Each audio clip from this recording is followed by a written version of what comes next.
Hi, this is the video with the interview with Bob Person on the Pine Hollow Ranch in Stevensville, Montana, in the beautiful Bitterroot Valley. So we hope you enjoy this interview and property overview brought to you by Cyphers Family Real Estate and the Montana Real Estate Channel. Remember, we're here to be a resource for you if you're looking to buy or sell real estate anywhere in western Montana. All the information to get a hold of us is in the description below. So let's go ahead and take a look at this video with Bob Person.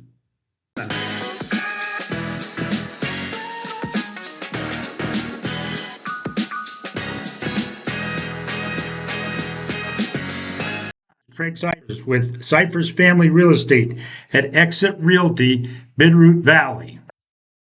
We want to welcome you to the Pine Hollow Ranch here in Stevensville, Montana, and we look forward to showing you all the elements of this property.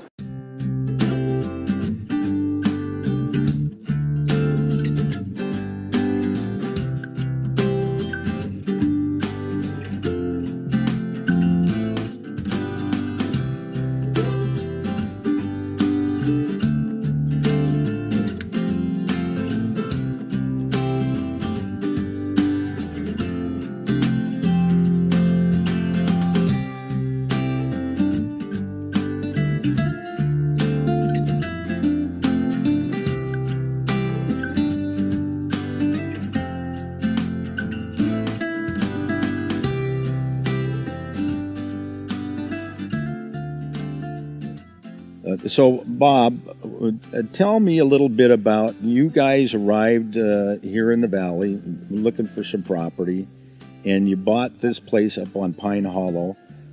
Tell me a little bit about that process and your thoughts when you were putting together the plan and the location, and then let's talk a little bit about the actual building of the houses as well.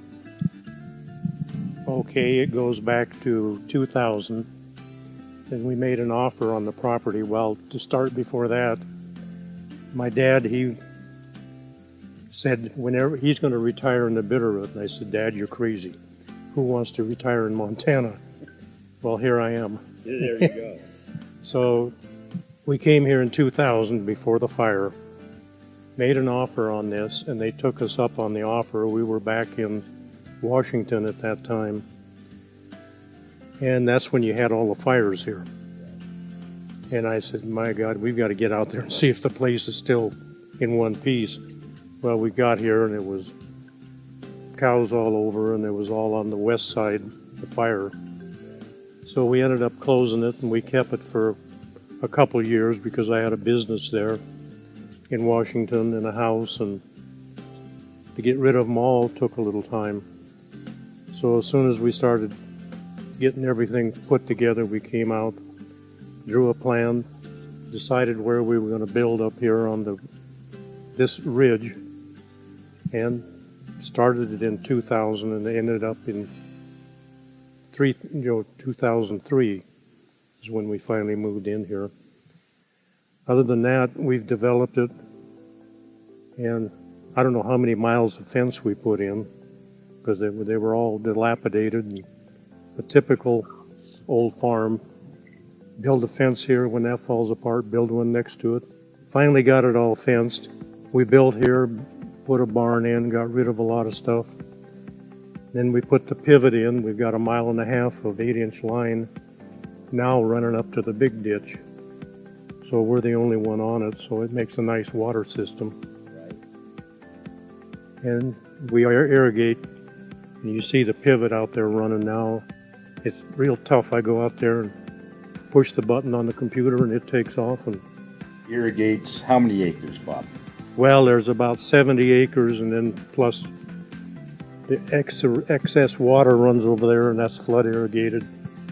It's flood irrigated here, down below, with water that runs down year round, really.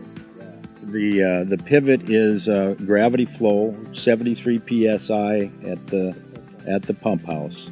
So that's a big deal. So it's like a huge irrigation system right here in your front yard. Absolutely beautiful views, Bob. And you guys, when you set the house and designed it, did so to take advantage of the the location, obviously, and then tell us a little bit about some of the elements of the house, for example. We wanted to build here, so we got a good view of St. Mary's and the range, and we're kind of below the peak of the property there where we don't get the heavy wind here. Talk to me a little bit, Bob, about you were a builder, and you've built a lot of homes, hundreds probably. This particular house was your baby. Tell us about some of the elements of the house in terms of the granite and the flooring and some of the details that perhaps somebody wouldn't necessarily see unless they knew some of the details. Well, in building a house, the whole structure to me is what's on the bottom, the floor, and everything from there goes up. The floor is 1 1/8" plywood. Most of it has got 3/4 inch southern yellow pine on the top, and I had it end matched and brushed and finished, and it still looks good. Most of everything, just like the roof you're looking at here, that's a SPF car decking, and over the top of that is laced in with 1/2 inch board to keep the rack down so it doesn't rack. Other than that, it's a 30-year roof. We ended up with hardy board on this because when we first moved in, these fields were open, and I was concerned of being you had the big fire here. I was concerned of fire, and this is pretty fireproof. And other than that, it's double pane glass throughout. It's actually an easy house to heat. And the other thing I put in is a 95% furnace, and we're on natural gas here, and everybody says you can't be that far out. And then I did run up to the top of this hill right there. I had them put a 2-inch line in, so if anybody develops or anything, there's enough gas, enough power. And no one uses landlines anymore, but when we first moved in, it was all landline phone.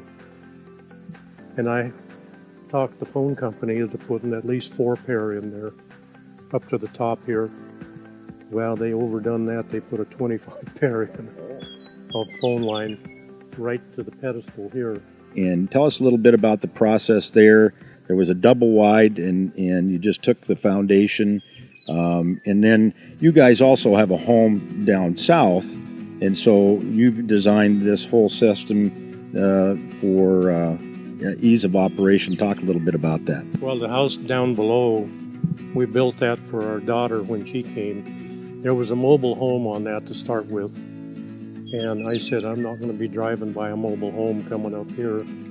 So I called Lloyd Moran and I says, bring an excavator in here and crunch it. So I took it off. The only thing left was the foundation, and we built a new house on top of it. Same thing as this, 2x6 walls. Same heating system as this. Same hot water system where we always have hot water at the faucet. And the only thing I didn't put in there, this has got air conditioning. I didn't put air conditioning there because it had a basement, which always stays cool.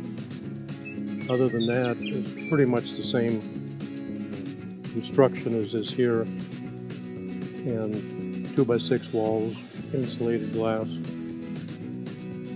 And then what we built here, we did this portico to the back of what I call the front. Lois calls it the back. We get that straight one of these days. But that portico is primarily for the winter. This one where you had a couple feet of snow, where you could drive under it and people could come in and into the house. Well, we use it now when you're sitting out here and that sun is there and it's 90 degrees. It's nicer to get in the shade. So we use that in the summer, and in the winter it's a drive-through. Talk to us a little bit about, one of the eases of the house is that you do have multiple heat sources essentially. I mean, you've got the gas, but you've got the furnace, but you also have in the main living room as well as in the bedroom, you've got some gas fireplaces. Yeah, I put the fireplaces in and I put them on a thermostat. When we leave, we put them at 55. And if power did go out, the fireplaces would come on and heat it to 55, so it wouldn't freeze up. And primarily, yeah, they do a good job. Bob, one of the things about this property, and of course I've been intimately aware of it for a long time, having been in the business here for 30 years, and at one time a couple of partners and I had thought about the wonderful development potential of the Jensen Ranch, and you have here 159.3 acres, of which we've got a fair bit that lays out over the rim where we've got phenomenal views of the valley. Talk a little bit about that potential and your thoughts on that, having been in the business. Well, if I was a little younger, I would develop it. I would develop that ridge in 3 to 5 acre parcels. And I don't know how many you'd get there. I never really drew it out, but that ridge is right at a half a mile long. And then it turns to the south for another quarter of a mile, so there's a lot of frontage to build on. And that one to the south would be looking at Hamilton. And that point out there, you get there and you can see all the way up to you see all the way through Lolo, the mountains at the ski lodge in Missoula. And then you look to the south and you see past Hamilton. So it would have been a nice view area. So other than that, it's developable. And you see the end of the pivot down here. Anything to the west of that and the south would be buildable with even the pivot run. And if not, it could be the water lines, the irrigation lines are PVC, and they run up there for 1.5 miles, so they'll always have water on the property. You know, Bob, you and Lois, this is your residence, of course, and you're not in the ag business necessarily, but you have somebody that is using the property as grazing. But talk a little bit about the agricultural potential here, the hay crop or pasture, and then the fact that we've got some, the ranch house as well as the guest house. This property here, there's 3 houses on it, the little gray house. It would make a nice, I wouldn't call it a guest house, but I'd call it a ranch hand house. So they could live in there and have the property here. Now the property, last year, Olson had it leased, and I give him a good lease because I want him to take care of it. I don't want to go here and take care of it myself. So he had about 100 head on here. Well, originally I did it, and we did the haying because I wanted the grandkids to learn a little bit about the life of a farm. Right. And they did good on it. They raised pigs, had horses and cattle and all this. You know, Bob, we were talking earlier about the fact that you folks had been living in Washington. Your dad had talked about retiring to the Bitterroot, and you kind of got a chuckle out of the fact that somebody would actually come to Montana and retire. Although we have to say that this location, which is about 30-some miles south of Missoula, in fact, I think it's less than 40 miles to the airport, international airport, scheduled airline service in Missoula. Talk a little bit about the Bitterroot, some of the activities. I know that you're a fisherman, Bob. Maybe you can talk a little bit about the things that are available and where we're located. Well, as far as being for sportsmen, you've got the Bitterroot River, which is a premier river. And then right to the east of us is the Sapphire Mountains. Right on the side of that is Rock Creek, which is another premier fishing area. And as far as deer go, when we first came back this spring, looking right to the west, I counted 51 deer at one setting here. And there's elk. There was elk up here, and there was Lambert. He came on here and got a cow last year. For the sportsmen, the recreational opportunities. We're not very far from Lost Trail, which is about an hour and a half from here. Arguably the best snow in the state of Montana. I know the folks at Big Sky and up at Whitefish Mountain may cringe when we say, Lost Trail, Powder Mountain, but it does have excellent snow. And of course, we've got the Bitterroot Selway Wilderness, which is the third largest in the lower 48, and also hooks in with the Frank Church River of No Return Wilderness. So we've got plenty of hiking and recreational opportunities here in western Montana, and we're about where the eye would be, give or take, or down the nose of the state of Montana. Well, thanks, Bob, for your time here at your beautiful place, phenomenal location.